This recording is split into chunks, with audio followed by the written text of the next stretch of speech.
Well, it's wonderful to meet you. Thank you so much for taking a minute out today for the show. I appreciate it. Oh, my pleasure, Joe.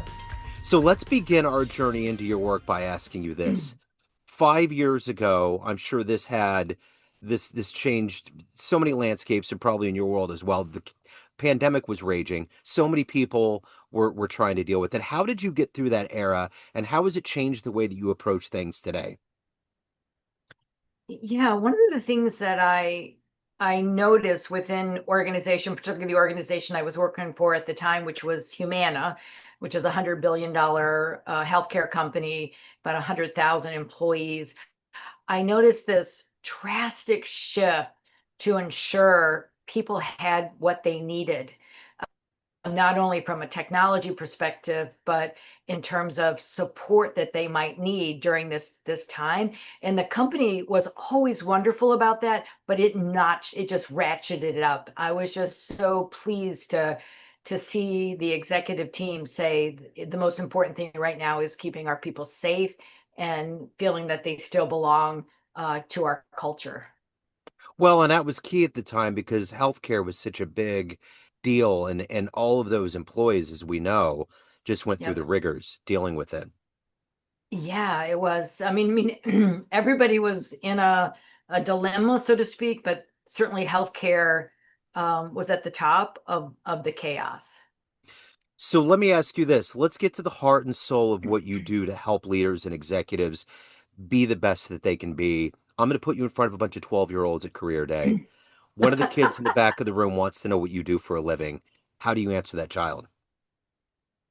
I work with leaders that want to improve or help their organization be more impactful and have greater returns or greater outcomes. It'd be hard for a 12-year-old to understand all that. You never know with the generation, the younger generations. I think they tend to grasp things probably a little differently. So let me ask you this. What did you want to be at 12? What was your dream life, dream gig? Oh, I wanted to be an actress. Okay. Did you do acting growing up? I did not. Okay. So how did you evolve? What was kind of your career arc? Take me back to the beginning. Are you originally from Kentucky? No. Okay, where are you from, and what were these foundational elements early on that gave you this moxie to help leaders and executives get to a better place? Yeah, so my background is born and raised in Detroit, just north of Detroit. And I was the first person in my family to graduate from college. And not only did I go to undergraduate, I went to graduate school, went to business school, and my parents were so proud. And after I got out of business school, I went on interviews and I was so excited. I was going to interview for a manager role at Frito-Lay. And they offered me a job, but it was a route driver in the city of Detroit. So I came out of business school. My first job was I was a Teamster. And Frito-Lay started everybody at the bottom because they wanted you to learn the business from the ground up. And so that was hugely impactful for my career. And so I spent 4 decades in Fortune 50 companies from Frito-Lay, Coca-Cola, the hard stuff, Jack Daniels. And then I got into healthcare. So my background is business, operations, sales, and marketing. And how I got into the work that I'm doing now, which is around curiosity and how do you create a culture of curiosity, was um, there were three things that happened to me pretty much in a row: a joke, a question, and a puzzle. So the joke was I was on a train from Rome to Florence on vacation, sitting next to a handsome Italian man, and he said, "Oh, I have a joke for you." He goes, "So, what do you get when you ask an American a question?" I don't know. He said, "You get an answer." Now, I didn't Wow. understand the joke, but a polite American, I smiled. But the joke lingered with me. Like, I wonder what that is all about. Then I Yeah. went back to work sitting next to my CEO, and he asked me, "Hey, do you think curiosity can be learned or is it innate?" Hmm, I don't know. Let me go do some research. And then shortly thereafter, Gallup released their engagement report. In the history of reporting engagement levels, they'd never seen it so low. So, meaning people are showing up for work and are highly disengaged. So Yeah. that was the puzzle. Like, why is this? So there was a joke, a question, and a puzzle. And so I began to investigate what could curiosity do for relationships, what could it do for cultures, and what could it do for performance. So I commissioned a group of researchers just on my own, nothing to do with my work, because I was so fascinated by this. And so a group went and studied what is the relatedness between leadership, curiosity, and performance. And when they came back that there's a direct correlation, that's when I said, this is the work I'm meant to do. Wow. So early on in your life, why was it business? So you wanted to be an actress, but it ended up being business. What fascinated you about the business world early on? Nothing about my parents said, you need a good job, not a job like an actress or a Gotcha. stand-up comic.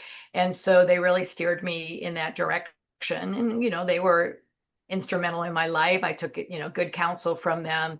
But it always stayed with me. And I think that's why, in addition to this incredible learning I had at Fortune 50 companies, I also began to develop this how do I take what I know on stage? So now I'm a keynote speaker.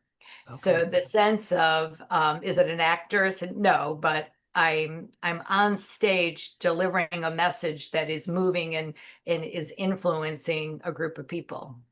So you've gone through a lot of bosses, I'm sure, in your life.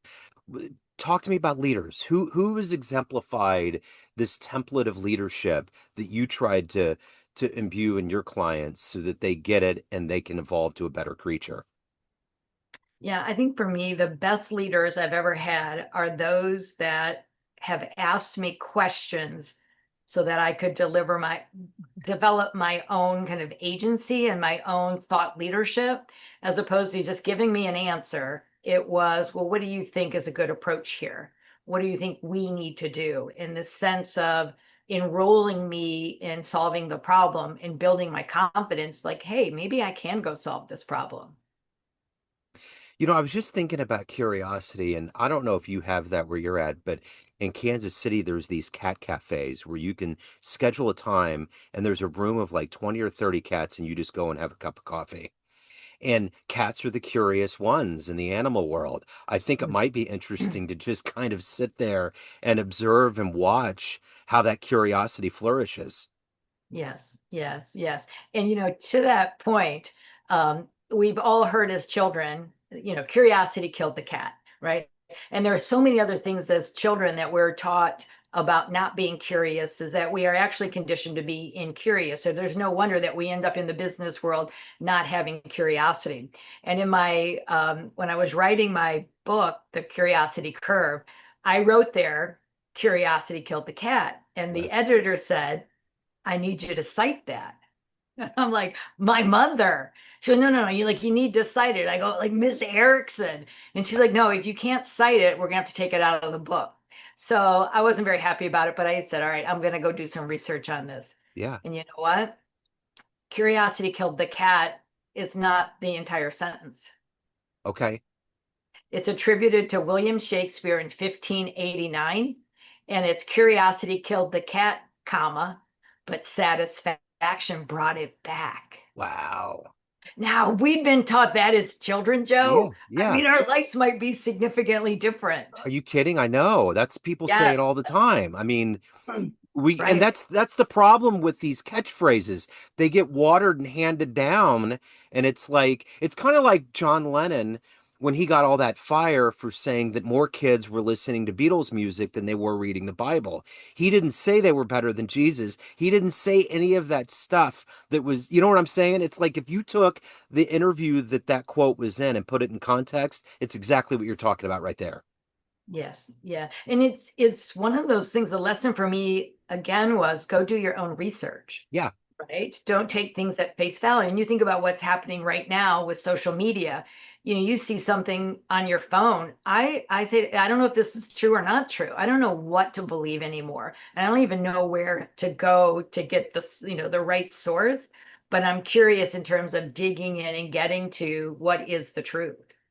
I remember listening to an old reporter on the radio years ago that retired, And right before he went off, they asked him, "What's the most important thing that you did in your career that was kind of a benchmark for your success?" And he said, "I never ever reported if I didn't have corroborating sources. I never did it with one. And we've gotten to a point journalistically because social media is not journalism. Lots of these things that get fed, and now it's more nefarious because it's like, is that AI? Because I catch my son watching things and I'm like, no, no, no, no, no, that's not happening. That's not a real thing. So right now, I mean, can you imagine being a young person in this world and especially in this country getting assailed with all these things that aren't real news, you Mhm. know? So Yes, absolutely. Well, I'm so glad you're overseeing what your child is looking at. yeah, yeah, it's huge, and all of them need that oversight for sure. So let me ask you this: Who has been that inspirational force for you to be a success in business and in life? Who's been that hero for you?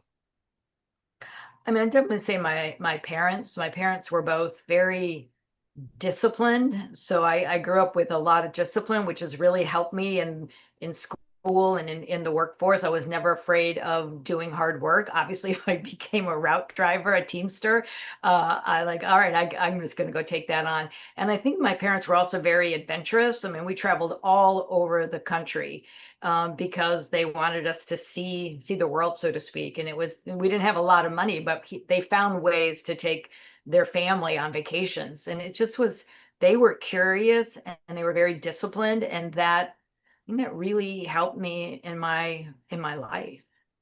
So when you look at the world of business, there's all these success stories that are around us. I mean, you have, you know, people like Elon Musk and Jeff Bezos, and you have all these different people that have gone from very little and made these behemoths. In your estimation, with going in and talking to executives and leaders, what's a template for a company, for a mindset, for a leader that you kind of think makes sense holistically that maybe you emulate a little bit when you go out and talk to business? Mhm. Yeah, the best CEOs that I've worked for or with, it begins with the vision. And I know everyone says that, but it truly is, how big is their vision for the organization? And then you go down to what are the incremental steps that get us there, right? And that is where discipline comes in, it's where habits come in, and it's about how do you get the whole organization now in alignment with that vision.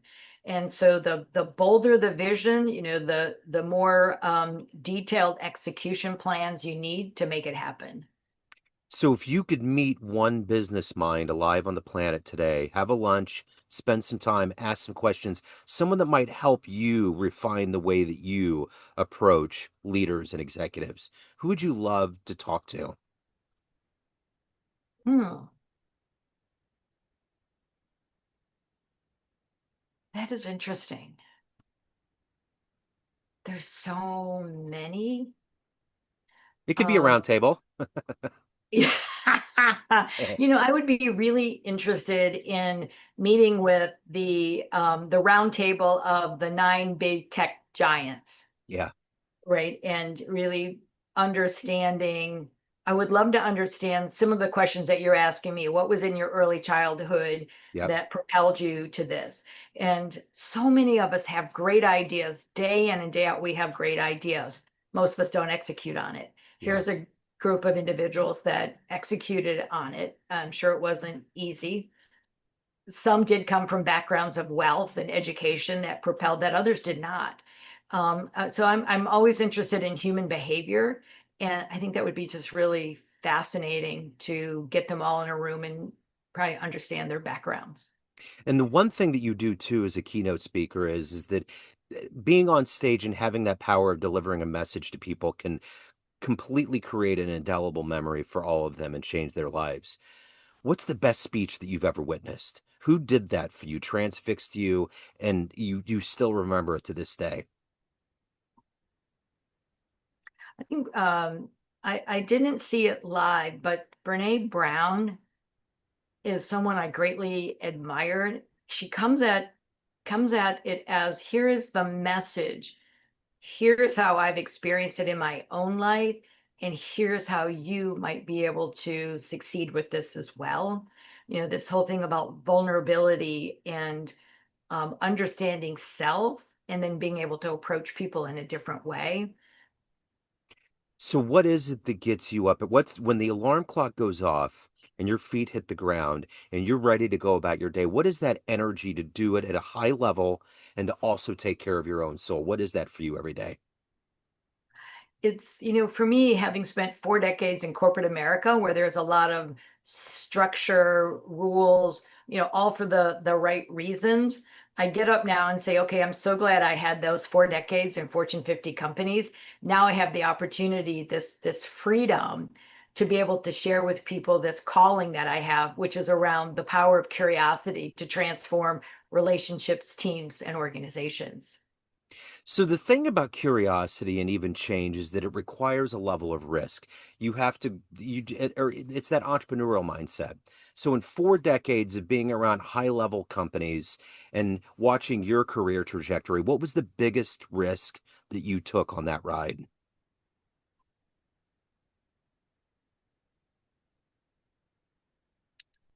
Oh, wow.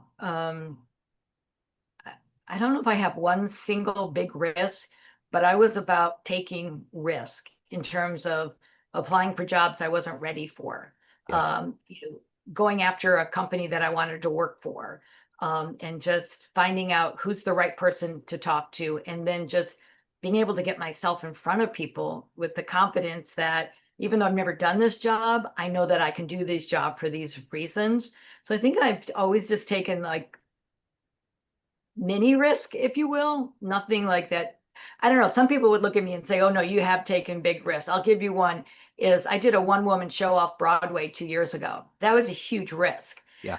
and it was the combination of taking all of my corporate experience and then taking it to the stage and creating a comedy. That Yeah. was a risk, I guess. I guess that was probably the biggest risk because now you've never done this before, and now your brand is on the line. Yeah. Did you like to interview? Was that something you look forward to? Interviews. Yeah.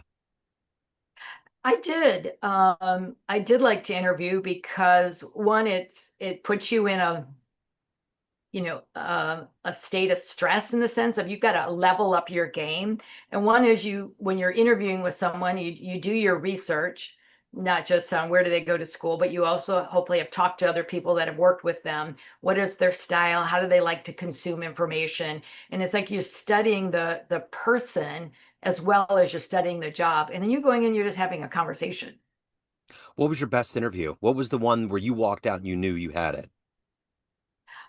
When I was interviewing at Jack Daniels, um, at the end of the interview, the executive said, why should we hire you or something like that? And I said, if you want to keep things status quo, you should hire your internal candidate. But if you're looking for real change, someone from, kind of outside the industry, you want change, you want growth, I'm your person. And I walked out. And when he hired me, he said, that closing comment is why I hired you. I remember a few years ago, my son, he's on the spectrum. He was with a friend and they wanted to do this bungee thing at the amusement park. They pull you back like 300 feet in the air and then you get dropped. And he worked himself up for years and he finally got to this point. And when they do it, they basically put you in this harness and flip you. He started screaming. He couldn't do it. So I had to get in there and I wasn't mentally ready, but I'm like, all right, I'm going to do it. I'm with this pal. He's got to do it. So I go up, we get in there and one of the employees, right as we were getting pulled back, and I don't know if this was placebo or if it was real, but she looked me in the eye and she said, "This is the safest ride in the park," and went back, and it was like perfect. It's those moments, right? Like this was just some low-level person working an amusement park ride, but that right there, I don't know if she was trained to do it, but it's those little moments that are Mm, golden, right? Because at that point, I was like, you know what, you're right, because this is the highest risk thing. But even if she isn't right, in that moment, I didn't have enough time to dissect it. So I just went with it and it worked out. yeah, absolutely. I had a moment like that. I was in San Francisco and I was in the lobby sitting on a bench waiting for my ride to pick me up for dinner. And this older gentleman sat down next to me. We just started chit-chatting. And I told him I had just applied for my to go back to school to get my doctorate in leader development, org design. I was waiting for this, news to come through, and he just looked at me and he goes, "No, you're going to go do that." Now, this man did not know me, and then later that night, I got a note that I'd been accepted, but it was just like it was. I don't know. It was just like there's someone breathing confidence in you. Yeah. Yeah, just those little moments of improv. We need it. So let's say you have a dream tonight. You run into the 18-year-old version of you in that house that you lived in, and you walk to the room and you have a book that is almost like a coffee table book. There's words, but there's more pictures, and you hand it to that young version and they start looking through it, confused. And you're like, that's how your life turned out. Would that version of you be surprised? No, I don't think Okay. so. Okay. I don't think so. And it's this sense of, again, my parents, the discipline, hard work, but take the big swing, Yeah. is what they, if you get a single, stretch it to a double. Yeah. Speaking of that, if you walked into a room of everybody that's known you in a business sense throughout your career, and you swim through that room to a podium and you can tell them one fun story about you, something that would humanize you in a way that they would see you in a different light other than business. Maybe the best sporting event you went to, the first concert you went to, jumping out of an airplane, outrunning a bear, something fun that you could tell that room. What fun story would you tell that room of people? This When I was living in Detroit, the Pistons had this huge run of, like, they won three in a row, like three championships in a row. And I had, at the time I was at Frito-Lay, I'd taken clients to I guess it was the last game. I think they might have even been playing the Bulls. And the electricity in that stadium was something I'd never experienced before. Yeah. And the Pistons did win, but the what I walked away with is when people come together with a common purpose or interest, just that what we can create as humans is Yeah. unbelievable. So that must have been during the Bad Boys kind of era, right? Oh, come on, they weren't that bad. I know, but that's the tag. It's Yeah, like, yeah, like, yeah, yeah, yeah. With, Bill Lambert, yeah. I yeah, mean, all those guys. But that's the problem with labels. Like I watched a documentary the other night about the Brat Pack. Andrew McCarthy made the movie, and that term killed them. Like it literally stuck and haunted them and like derailed all their careers because one yeah. reporter, right? And it's like that whole Bad Boys thing. Like once you get that thing, because that's what comes to mind. I watched it in the 80s and everybody had kind of their moniker, you know? Absolutely. And that's the one of the things you have to protect so diligently is your reputation and your brand, Yeah. right? Whether it's a company or an individual, how you show up at work, that's your brand, that's your reputation. Yeah, for sure. So, of everything that you've done, accomplished, and more importantly, evolved to at this point, what are you the proudest of? I think the proudest I am is being a mother and a grandmother. Yeah, There's just, especially being a grandmother is you you wonder, at least I wonder, was I a good mom? I was yeah. working, I was traveling, but when you see your child become a mother, your daughter becomes a mother, you realize maybe I did something right. You know, it's interesting when you were talking about curiosity. I was thinking about being a parent, and there's things that I look at my son and I'm like, I didn't teach him that, but it's totally what I do, right? It's that whole Uh, apple falling from the tree. So when you talked about that whole idea of is there this innate level of curiosity, it's kind of like being a parent watching your child do something that you've done your whole life, but you didn't teach them to do this. It literally came out of them like it was nature. Did that help you in this pursuit of understanding curiosity going into that being a mother and watching as a parent? Maybe, but I mean, I originally went into this with the lens of business and leadership. Yeah, But as it evolved and as I began to watch my grandchildren and the number of questions they ask and the importance of the parent or the adult that's around in terms of, are you encouraging them to yeah, be curious? Are you encouraging? Now, I remember things like children aren't to be seen and not heard. yeah. Stay in your seat, all of those kind of things. And I mean, there are things, yeah, there are times you want people to be in their seats, but I think we've overcorrected, and that's why we have so much incuriosity now. Yeah, I mean, I think about that with kids that just have all this energy and adults get really upset about it. And it's like they're just they're just pulsating with this energy that's different. It's this unbridled innocence, this wonder, and that has to be heralded in some way because that's such a lifeblood for us as we get older. Because adults just close down, they put up fences, or dreams go away. It's like we don't you don't want that with the kids, you know? Yeah, and it's one of I just wonder is if because I have a grandson that has a lot of energy and he's 6, and um, I wondered, as opposed to saying, sit in your chair, I told you not to get up, is trying to have some kind of conversation around, I know what's going on in your body right now. You've got all of this movement, all of this, and I'm wondering if you could take a breath and if we can just delay that for another time or something Yep. like that, Yep. so that they're not feeling bad about what's wrong with me. Why can't I sit at the table? Yep, for sure. So Mhm. let me ask you this, Deborah. Everyone has a perception of you, family, friends, clients, everyone that sees you speak, everyone in your world, but you run the show. What's your perception of you? Who do you think you are? I think I'm approachable, funny, and kind. So if anybody wants to pick up the curiosity curve, they want to see you speak, they want to hire you, they have questions, any of the good business, where do they go? Yeah, so if you want to get the book, it's #1 on Amazon. I'm really excited about that. It's been out for 2 weeks. So you can go to Amazon and it's called The Curiosity Curve by Dr. Debra Clary. You can also see my website, which is debraclary.com.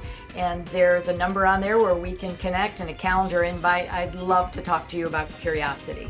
Excellent. I will put this link in the show notes. So many revelatory things. I love that. The fact that I finally I love cats, so that curiosity is going to stick with me all day long. I love it. Deborah, thank you so much. Thank you for your My story. pleasure. Best of luck with everything. I appreciate it. Thank you so much, Joe. Cool. Thank you.